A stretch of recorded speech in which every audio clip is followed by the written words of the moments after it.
itu tuh pertama kali nyoba jualan sayur. Pernah jualan sayur yang di belakang yang ada keranjangan di belakang itu. Capek dan merasa gitu. Ini kayaknya pengalaman pribadi kayaknya. Ternyata ada ilmunya dan itu tuh ada tekniknya dan menarik banget ternyata bagaimana bisa membentuk anak sampai bisa belajar, bisa terkondisikan. Aku juga sempat nge-stalk itu sih Instagram Mas gitu, perjalanan Mas dari yang di teras sampai akhirnya dapat izin. Ketika jadi mahasiswa itu gunakan waktu sebaik-baiknya untuk belajar karena ini waktu dimana teman-teman itu salah itu nggak apa-apa.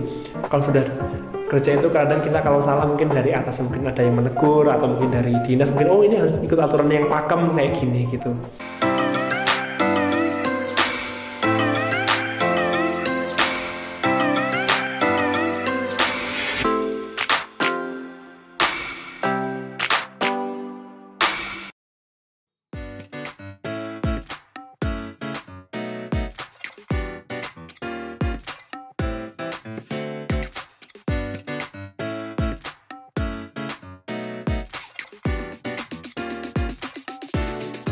Selamat datang di PLB Podcast, podcastnya Pedagog Muda. Halo teman-teman, kenalin aku Indri. Saat ini aku lagi di SLBIT Alam Asatama. Nah, podcast kali ini itu mengusung tema dari PLB mau jadi apa.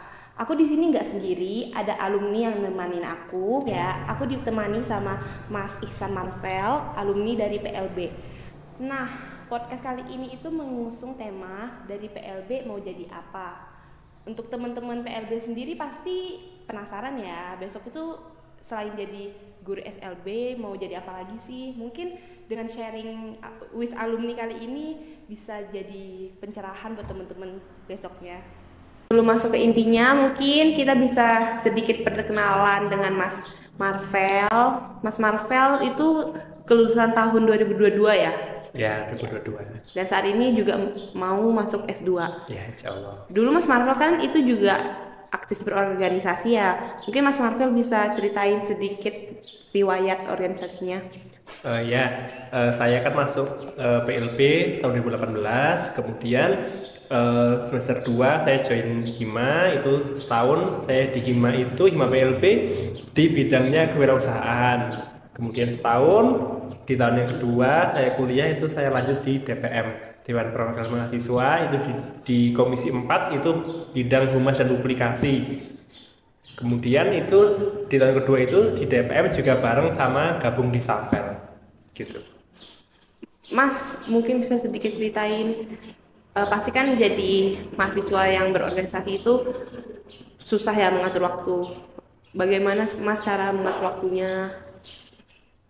Gimana ya, memang agak berat ya untuk membagi waktu. Ketika waktu itu saya kan kuliah sambil bekerja, sambil juga sambil organisasi juga. Nah, di awal mungkin agak stres dikit, agak berat juga membagi waktunya gitu, karena kan saya setelah lulus dari SMA itu sudah bertekad, pokoknya lulus dari SMA pengennya bisa mandiri, tidak membebani orang tua dengan biaya kuliah dan sebagainya. Jadi udah bertekad pokoknya lulus dari SMA pengennya kerja sambil kuliah gitu. Jadi pertama kali itu antara keterima SNM saya masuk kuliah itu kan lama tuh, sekitar 3 bulan. Nah itu tuh pertama kali nyoba jualan sayur. Pernah jualan sayur yang di belakang yang ada keranjangan di belakang itu, jadi keliling-keliling gitu kan, mau nyoba kira-kira besok itu kalau sambil kuliah bisa nggak. Ternyata nggak bisa banget, soalnya kalau jualan sayur itu dari jam 1 pagi itu harus udah bangun belanja ke pasar, karena kan itu kalau untuk pedagang itu belanjanya malam gitu kan ya, jam 1 dini hari itu kan ya. Kemudian pagi ternyata kok kayaknya kalau kuliah nggak memungkinkan, akhirnya coba jualan nyetori souvenir di pedagang-pedagang Malioboro. Jadi aku kulaan gitu kan, terus tak storin gitu di pedagang di Malioboro. Nah itu berjalan sampai semester 4 atau semester 5 itu masih berjalan. Semester 4 kayaknya. Semester 4. Nah, itu kemudian alhamdulillahnya semester 4 itu dapat beasiswa, jadinya kerjanya bisa agak dikurangi. Jadi bisa lebih fokus kuliah. Nah, itu yang terberat itu ketika sebelum dapat beasiswa harus bekerja, karena kan mau bayar UKT kan harus kerja juga kan ya. Tapi harus pengennya berorganisasi juga, pengen kuliahnya apa itu dapat nilai yang bagus juga, dapat ilmu juga, jadi ya cukup berat waktu itu. Ya, Mas tadi kan nyebutin beasiswa ya Mas, sempat menyinggung. Itu Mas beasiswa apa Mas? Maaf. Beasiswa Cendekia Basnas itu dapatnya setelah semester 3. Jadi daftar semester 3, semester 4 keterima beasiswa Cendekia Basnas itu. Dulu pengen bidik misi, tapi karena pilihannya ada yang UIN dan ketinggalan informasi kalau ada susulan, jadi akhirnya nggak bisa bidik misi. Jadi akhirnya dapatnya rezekinya di Basnas gitu. Jadi ya teman-teman, Mas Pavel itu juga selama menjadi mahasiswa itu nggak cuman belajar tapi juga berorganisasi. Mungkin itu bisa jadi motivasi teman-teman nanti ke depannya yang mau lanjut hima. Nah, jadi itu tadi mungkin perkenalan singkat dari Mas Marvel ya. Mungkin sekarang kita bakal lanjut ke intinya. Bukan inti sih, mungkin lebih ke diskusi aja ya. Aku nanya-nanya ke Mas yang jawab gitu. Mas, kenapa sih Mas dulu milih PLB? Bingung juga. Sebenarnya milih PLB itu bukan keinginan sendiri, karena dari SMA itu udah udah fokus di geografi. Sebenarnya dari pernah ikut Olimpiade Geografi, habis itu pernah juara dan sebagainya. Jadi cita-citanya itu pengennya geografi. Pilihan pertama geografi UGM, kalau enggak pilihan kedua pendidikan geografi UNY. Nah, tapi orang tua ibu itu punya pandangan kayaknya prospeknya bagus di PLB, karena teman-teman ibu juga ada yang guru SLB dan sebagainya, kemudian kerjanya enjoy, terus jenjang karirnya bagus gitu dan banyak dibutuhkan waktu itu, sampai sekarang pun masih. Nah akhirnya setelah diskusi awalnya nggak pengen itu masuk PLB, kayak emang aku bisa yang ngajarin anak-anak yang berkebutuhan khusus gitu kan ya, jadi ada rasa kayak gitu. Cuman akhirnya ya udahlah, ikut orang tua, insya Allah kalau ikut orang tua lebih berkah gitu. Ya udah akhirnya pilihan pertama SNMPTN PLB UNY, pilihan kedua perpustakaan UIN, terimalah pilihan pertama di PLB UNY. Ternyata malah enjoy, akhirnya malah seneng di bidang ini. Sampai sekarang Mas, Mas karena mau lanjut S2. Iya. Kalau nggak PLB juga. Kalau nggak seneng nggak lanjut S2. Kalau nggak seneng nggak bakal mendirikan sekolah kayak gini. Iya benar itu Mas. Iya. Nah, lalu kan Mas gimana sih Mas selama mengambil jurusan PLB rasanya di PLB ini sampai akhirnya Mas bisa suka? Awalnya shock. Awalnya waktu pertama kali dulu itu ada mata kuliah 91 kan ortopedagogik, ada nggak? 91 ortopedagogik itu udah diajak observasi bareng-bareng sekelas. Iya. Ya. Kalau dulu sama Bu Mumpuni itu diajak observasi sekelas ke satu SLB, benar-benar pengenalan berbagai jenis anak berkebutuhan khusus. Di situ waktu itu ke SLB Daya Ananda. Jadi SLB itu khusus anak-anak yang tunama jemu, anak-anak yang ganda gitu, jadi kebutuhan khususnya agak berat gitu. Nah waktu pertama kali lihat shock gitu, besok aku ngajar anak-anak kayak gini ya gitu, kok gimana ya, karena kan waktu itu maaf ada yang ngiler, ada yang main pelung dan sebagainya gitu. Mana waktu itu setelah acara itu ada makan bersama gitu kan, jadi kayak habis lihat yang iler dan sebagainya, kita harus makan tuh kayak nggak selera makan kan. Nah cuman setelah lama-lama terbiasa karena sering observasi, berinteraksi sama anak-anak berkebutuhan khusus, akhirnya asik ya, menarik ya. Ternyata jadi guru untuk anak berkebutuhan khusus itu nggak cuma harus sabar aja, ternyata harus ada strateginya.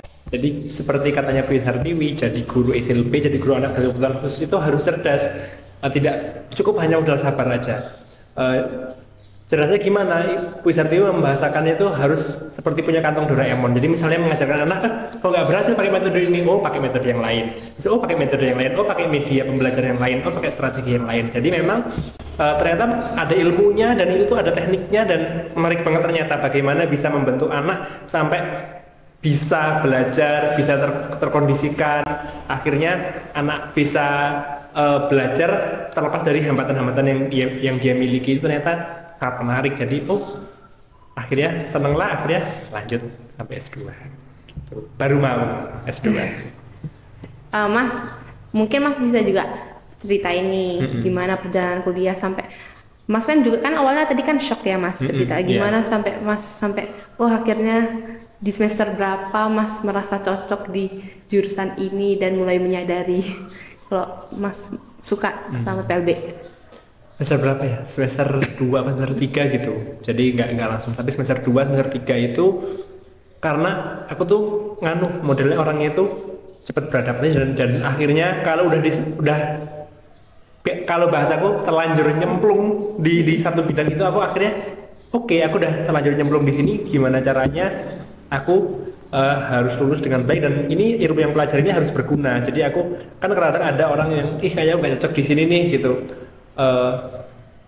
pindah jurusan atau apa. Tapi kalau aku ini udah nyemplung nih, udah terlanjur, gimana caranya harus disukai, harus berhasil lah di bidang ini. Pokoknya ini harus ada sesuatu yang aku dapatkan dari sini gitu. Akhirnya ya sudah sampai selesai. Alhamdulillah lulus malah tercepat seangkatan, 3 tahun 7 bulan. Masya Allah, semoga aku juga pengen ya Mas. Iya, bisa lah, harus bisa.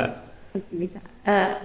Mas, tapi ada kesusahan nggak Mas? Kayak ya kesusahan Mas sebagai mahasiswa lah dulu, selain karena ikut organisasi ya, pasti kan ada males-malesnya, ada kayak obser gitu, kayak capek dan merasa gitu. Ini kayaknya pengalaman pribadi kayaknya.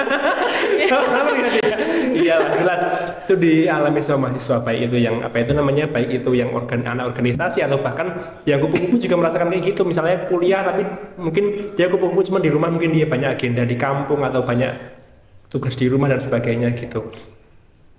Tugas dosen banyak ya. Banyak, terus organisasi juga kegiatannya banyak. Jadi gimana caranya biar bisa membagi waktu, kuliah tetap jalan, organisasi juga tetap bertanggung jawab. Itu ya memang awalnya agak sulit. Mas kan namanya juga kita di jurusan pendidikan ya, itu kan apalagi kita pendidikan luar biasa. Jadi itu tuh udah terkenal sebagai guru SLB lah gitu, karena teman-teman aku juga ngomong ya ujung-ujungnya jadi guru SLB. Menurut Mas, pandangan Mas tentang itu gimana sih Mas? Saya kurang tahu ya, cuman kalau yang saya tahu itu jurnal PLB itu bisa jadi laporan, bisa juga nggak hanya jadi guru SLB, jadi guru di sekolah inklusi juga bisa, jadi dosen juga bisa, terus jadi terapis juga bisa. Jadi sebenarnya banyak peluang-peluang dari guru SLB, penyusun kurikulum, habis itu kemudian di kedinasan juga di kayak dinas pendidikan dan sebagainya itu juga perlu untuk membuat kebijakan. Kan perlu orang-orang yang memang paham di bidang itu. Saya rasa nggak cuma jadi guru SLB aja gitu, cuman karena memang saya memilih untuk jadi guru SLB karena saya senang, ya udah jadinya jalannya di sini gitu. Buat mungkin mahasiswa baru besok yang bakal nonton ini, mungkin yang kalian masih bingung, yang sebenarnya juga terlanjur nyemplung kayak Mas Marvel, itu mungkin itu tadi sedikit jawaban dari Mas Marvel. Nggak cuma jadi guru SLB kok, masih banyak lagi prospek lainnya ya. Lalu kan Mas mendirikan SLB ya Mas. Mas itu juga sebenarnya sempat jadi buah bibir tuh di angkatan 22 karena Mas yang membangun SLB. Aku juga sempat nge-stalk itu si Instagram Mas gitu, perjalanan Mas dari yang di teras sampai akhirnya dapat izin. Gimana sih Mas? Mungkin Mas bisa ceritain lah sedikit tentang SLB ini. Jadi awalnya itu nggak pernah sama sekali kepikiran mau mendirikan SLB, itu nggak pernah. Justru malah teman-temanku seangkatan tuh ketika PKKMB terus dosen tanya, kenapa kamu masuk PLB gitu, terus dia bilang, teman-teman ada beberapa yang bilang saya pengen mendirikan SLB untuk karena berkebutuhan khusus yang gratis dan sebagainya gitu kan. Terus Malah saya waktu itu mikirnya ngapain berikan isi lebih kurang kerjaan Pak. Mikirnya kayak gitu. Orang kita apa itu namanya mendingan ke isi lebih udah jadi, habis itu kita kerja jadi guru di sana malah beres kan ya gitu. Tapi ternyata malah akhirnya jalan hidup mengarahkan saya ke sana. Jadi awalnya pengen tuh ibu orang tua karena waktu itu ada rezeki itu punya tabungan emas 50 gram. Memang di ibu itu memang udah lama di rumah itu ada TPA, ada anak-anak sekitar anak-anak tetangga itu kalau sore itu ngaji di rumah gitu. Akhirnya punya tabungan itu intinya ibu itu bilang ke saya karena saya kan PLB. Terus ibu bilang Mbok, apa itu namanya emas ini dijadikan buat investasi akhirat. Emas ini kalau untuk dunia untuk dibeliin apa-apa cepat habisnya gitu kan. Tapi kalau untuk akhirat insya Allah ini pahalanya mengalir terus gitu. Ya udahlah. Pertamanya awalnya nggak percaya, yakin mau bikin SLB, nggak gampang loh mendirikan SLB gitu. Tapi karena kan waktu itu saya dari semester 4 udah ngajar di SLB, udah bantu-bantu ngajar gitu. Akhirnya ketemulah sama pendiri SLB tempat saya sebelumnya di SLB Tegar Harapan. Akhirnya tanya-tanya dengan pendirinya, Bu, gimana sih mendirikan SLB itu prosedurnya? Ya udah diajarin awalnya gini. Jadi waktu itu waktu masih semester 5, 9 Agustus 2020 masih ingat tanggalnya. Jadi ngumpulin anak-anak sekitar rumah, anak-anak tetangga yang berkebutuhan khusus, ada 3 atau 5 gitu. Terus dikumpulin cuma di teras rumah, dan itu yang ngajar teman-teman sekelas. Jadi waktu itu saya, Elan, Fitra bertiga gitu kan, kita sama adikku dibantu kita berempat terus ngajar anak-anak itu. Lama-kelamaan waktu itu masih setiap hari Minggu aja sekolahnya itu. Jadi setiap hari Minggu anak-anak dikumpulin, lama-lama Sabtu Minggu gitu. Habis itu kita merasa kayaknya boleh nih daftarin ke dinas, cobalah. Akhirnya tanyalah ke dinas syarat-syaratnya untuk mendirikan SLB. Sampai sana malah waktu itu kan masih di rumah, masih di Kecamatan Sleman. Nah, dari dinas pendidikan bilang, Mas Ihsan kalau mau sekolahnya bermanfaat, pindah ke Cangkringan atau mendirikan di Cangkringan. Soalnya Cangkringan itu satu-satunya kecamatan di Kabupaten Sleman yang belum ada SLB-nya. Jadi insya Allah akan lebih bermanfaat di sini di Cangkringan. Karena di sini anak-anak berkebutuhan khusus kalau mau sekolah harus ke kecamatan lain, bahkan sampai ke Klaten, ke provinsi lain. Akhirnya ya udahlah, modal nekat, datengin Pak Camat, tanya-tanya, akhirnya di sini kita terdampar di sini di Cangkringan. Itu Mas kan pasti kan harus ada izinnya. Ya. Mas juga pernah nulis di Instagram itu susah. Itu kesusahannya kenapa Mas? Kalau boleh tahu, boleh ceritain dikit. Ya. Susah karena pertama di sini di wilayah Cangkringan ini kan masih pedesaan ya, masih di lereng Gunung Merapi. Jadi kesadaran orang tua untuk menyekolahkan anaknya itu masih rendah. Banyak yang nggak disekolahkan, banyak yang disembunyikan, banyak yang bilang waktu kita ajak, mending anakku kalau misalnya nggak diterima di SD, lebih baik nggak tak sekolahkan daripada di sekolah di SLB. Itu kan sekolahnya anak-anak bodoh gitu. Nah itu yang kesulitannya, itu yang pertama untuk menjelaskan orang tua bahwa anak-anak berkebutuhan khusus itu punya hak untuk sekolah gitu. Yang kedua, pendanaan. Karena kita kan sebelum dapat izin operasional dari pemerintah, kita kan belum dapat dana BOS. Jadi kita harus nyari donatur, ibaratnya masih proposal ke sana ke sini, bagaimana biar ini bisa tetap berjalan, bisa tetap gaji guru walaupun sedikit gitu kan ya. Terus operasional sekolahnya untuk beli buku dan sebagainya itu kan besar biayanya. Untuk satu semester aja rata-rata 40-50 juta. Kita selama ini kemarin direkap keuangannya satu semester itu 40-50 juta biaya keseluruhan untuk gaji guru dan sebagainya. Nah itu kan bagaimana biar teman-teman guru itu bisa tetap apa itu namanya ada penghargaan buat mereka gitu. Yaitu sama yang ketiga sih syarat-syaratnya sih, karena minimal siswanya harus gini, gurunya harus minimal S1 PLB harus ada 3, syarat-syaratnya itu yang agak berat. Tapi alhamdulillah niat baik pasti ada pertolongan dari Allah kan ya, akhirnya ya udah sampai sekarang. Dulu Mas mungkin sebelum akhirnya jadi SLB ini, dulu mungkin muridnya bisa ceritain berapa orang Mas? Dulu itu yang sedih itu tiap hari berangkat cuma 4, cuma 5 gitu. Tapi lama-lama kita kumpulin, kita ajain untuk sekolah, lama-lama sekarang yang terdata di sekolah kita ada 24 anak. 24 anak, tapi semester ini ada beberapa anak yang apa itu mau pindah dari sekolah lain ke sekolah kita, jadi mungkin nanti bisa nambah 26 atau 28 anak untuk tahun ajaran ini. Gitu. Untuk gurunya sendiri Mas sekarang udah berapa Mas? Kita sekarang ada 7 guru, 2 TU. Jadi kita di sini bersembilan. Banyak juga ya. Lumayan. Ya, namanya juga perjuangannya juga dari nol Mas. Iya, perjuangan banget. Mas sekarang kan ada 7 guru sama 2 TU. Dulu pas awal ngerintis itu dimulai dari berapa Mas? Awalnya cuma 3 orang, cuma teman sekelas bertiga gitu, tapi dibantu sama adikku kan ya. Terus lama-lama sesuai tahapannya kita juga nambah guru dari teman-teman seangkatan gitu, sekelas angkatan gitu, kita aja untuk ngajar bareng, ya berjalan sampai sekarang gitu. Sekarang nggak hanya dari PLBU ini, sekarang ada yang dari UIN, sekarang ada yang dari UPY, ada yang dari UII, ada dari mana-mana sekarang. Jadi awalnya tuh juga dari teman-teman sekelas lah gitu. Iya. Keren banget ya. Mas, ada nggak, pasti adalah suka dukanya kan, apalagi Mas merintis dari nol banget. Itu bisa nggak ceritain Mas? Yang paling berkesan lah, berbekas Mas. Dukanya banyak. Dukanya kayak udah akhir bulan kita harus nyiapin gaji untuk guru besok kan ya. Duh, ini nggak ada gaji nih gitu. Akhirnya mungkin donaturnya belum kirim atau apa, udahlah pakai uang sendiri dulu gitu. Kadang-kadang ada anak yang nggak bisa berangkat ke sekolah gitu. Walaupun capek karena pagi-pagi dan sebagainya, kita harus antar jemput anaknya gitu. Karena kan kalau isi lebih baru ya kita yang harus jemput bola gitu.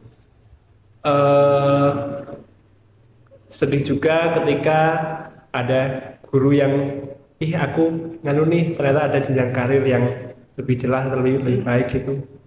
Kan kita nggak bisa menahan dia untuk di sini terus gitu. Kalau dia memang ada karir yang untuk dia kejar dan sebagainya, mengejar impiannya dia, monggo silahkan. Walaupun sedih sih ya, teman seperjuangan, tapi dia harus nggak bersama kita lagi di sini gitu, sedih sih gitu.